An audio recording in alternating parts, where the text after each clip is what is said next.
जंगलों के बीच एक रियासत थी जिसका नाम था रुद्रगढ़।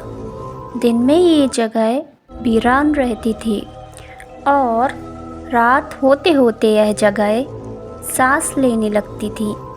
लोग कहते थे यहाँ का राजा मरने के बाद भी आज तक जिंदा है। राजा बहुत ही निर्दयी था। रुद्रगढ़ जंगल का राजा था विक्रमसिंह, एक ऐसा राजा जिसके दिल में दया नाम की कोई चीज़ ही नहीं थी।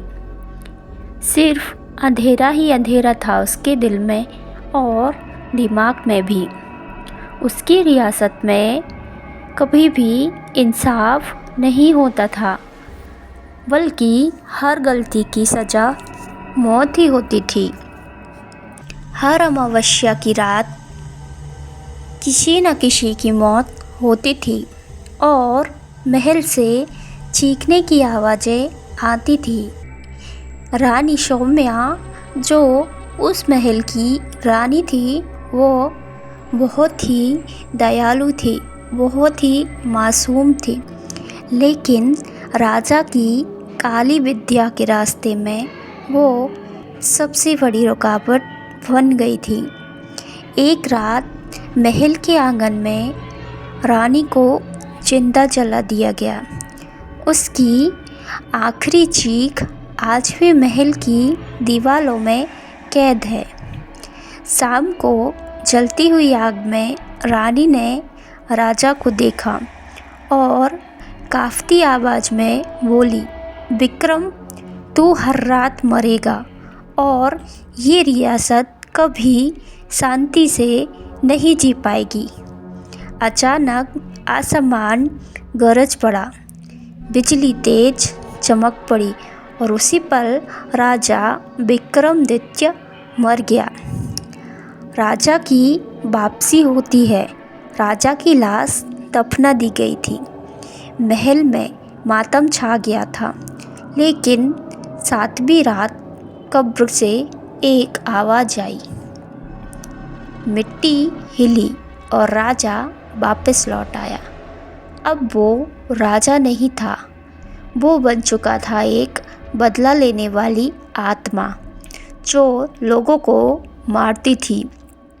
अब वो महल जो कभी बहुत सुंदर हुआ करता था, रुद्रगढ़ का महल, रुद्रगढ़ में कदम रखते हैं या तो वो इंसान पागल हो जाता है या फिर कभी वापस नहीं आता। रुद्रगढ़ का वो महल अब एकदम वीरान आत्मा के जैसे खड़ा रहता था। चारों तरफ बस अंधेरा और हरी घास दिखाई देती थी। लोगों का मानना था कि रुद्रगढ़ के महल के पास यहाँ अंदर जो भी गया है वो कभी आज तक ना तो वापस आया है और ना ही कभी जिंदा लौटा है, और जो कभी लौटा भी है वो पूरी तरह से पागल हो चुका है। महल की दीवारों से किसी के फुसफुसाने की या कुछ बातें करने की आवाज़ आती है। वहाँ से निकलने वाले लोग कहते हैं आज भी राजा वहाँ पर चलता हुआ नज़र आता है। ऐसे लगता है जैसे राजा की आत्मा कभी भी धरती से गई ही नहीं थी। साधुओं की चेतावनी थी। एक दिन एक तांत्रिक साधु महल के पास से गुजरा। उसने कहा, राजा और रानी की आत्माएं इस महल में बन चुकी हैं। जब तक रानी को मुक्ति नहीं मिलेगी, राजा हर पूर्णिमा को किसी न किसी की जान लेता रहेगा और इस गांव को वीरान करके छोड़ेगा। हर पूर्णिमा को वो किसी न किसी की बलि देगा और अपनी आत्मा को शांति देगा। ये सब सुन के गाँव वाले बहुत डर जाते हैं और सोचने लगते हैं कि क्या करना है।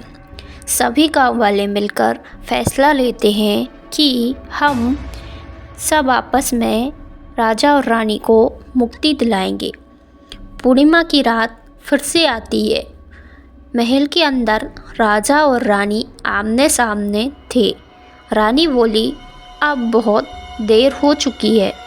अचानक से ज़मीन कांपने लगती है और दीवारों से कुछ चीखें निकलने लगती है। जो गांव वाले महल के बाहर खड़े हुए थे, उन्हें पता चल चुका था कि राजा और रानी आमने सामने आ चुके हैं। एक बुरी आत्मा और एक अच्छी आत्मा का मिलन हो चुका था, क्योंकि राजा को अपनी गलतियों का एहसास बहुत जल्दी हो चुका था। वो रानी से बोला, तुम सही कहा करती थी कि मैं बहुत ही ज़्यादा निर्दयी हूँ, लोगों को मारता हूँ। जैसे ही वो लोग आपस में बातें कर रहे थे, पूरा महल अपने आप से काँप उठता है, जैसे किसी के चीखने की आवाज़ें आ रही हों। और एकदम से महल में अंधेरा छा जाने के बाद एक सूरज की नई किरण लगती है और अंत में एक तेज रोशनी के साथ महल ज़मीन में समा जाता है। रियासत तो ख़त्म हो गई, आत्माएं भी शांत हो गईं, लेकिन जंगल आज भी गवाही देता है कि रुद्रगढ़ आज भी जिंदा है। आज भी रुद्रगढ़ में राजा और रानी दोनों ही वास करते हैं और दोनों की आत्माएं अब आपस में मिल चुकी थी, जो मिलकर के रुद्रगढ़ के लिए अब एक बहुत अच्छा काम करती थी। अगर कभी उस जंगल से गुजरो और कोई आवाज़ आपको कहे, स्वागत है महाराज, स्वागत है महाराज, तो पीछे मुड़कर कभी मत देखना, क्योंकि तुम रुद्रगढ़ पहुंच चुके हो। अगर चाहो तो पलट कर देख सकते हो, लेकिन पीछे देखने से लोग कहते हैं राजा और रानी की आत्माएं हम में विलीन हो सकती है और फिर से एक बार वो मरा हुआ महल जिंदा हो सकता है और जो रुद्रगढ़ आज खुशहाल ज़िंदगी जी रहा है, वो फिर से 10 साल पीछे जा सकता है। इसलिए दोस्तों, कभी भी किसी भी जगह पर जाओ तो ये ध्यान रखो कि हमें कभी भी ना तो किसी को पीछे से आवाज़ देनी चाहिए, ना ही कभी किसी को पीछे से रोकना टोकना चाहिए, क्योंकि कुछ आत्माएं इतनी शैतान होती हैं कि वो किसी का पीछा ज़िंदगी भर नहीं छोड़ती हैं। अगर वो उस इंसान के पीछे एक बार लग जाती है तो उसकी पूरी ज़िंदगी बर्बाद करके रख देती है।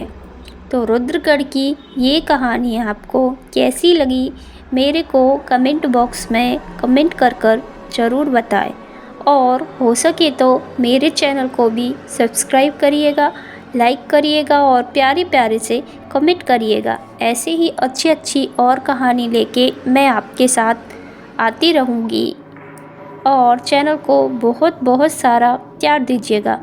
तो ये दोस्तों कहानी आपको कैसी लगी, प्यारी सी रुद्रगढ़ की कहानी जिसमें राजा और रानी दोनों आपस में मिल जाते हैं और राजा सुधर जाता है, महल ज़मीन के अंदर चला जाता है। ये कहानी मात्र एक कहानी नहीं बल्कि एक संदेश है कि कभी भी हमें किसी के साथ बुरा नहीं करना चाहिए। Thank you so much everyone मेरे चैनल पर बने रहने के लिए और इतने अच्छे से मेरी कहानी सुनने के लिए। Thank you so much for all watching my story. Like, share and comment.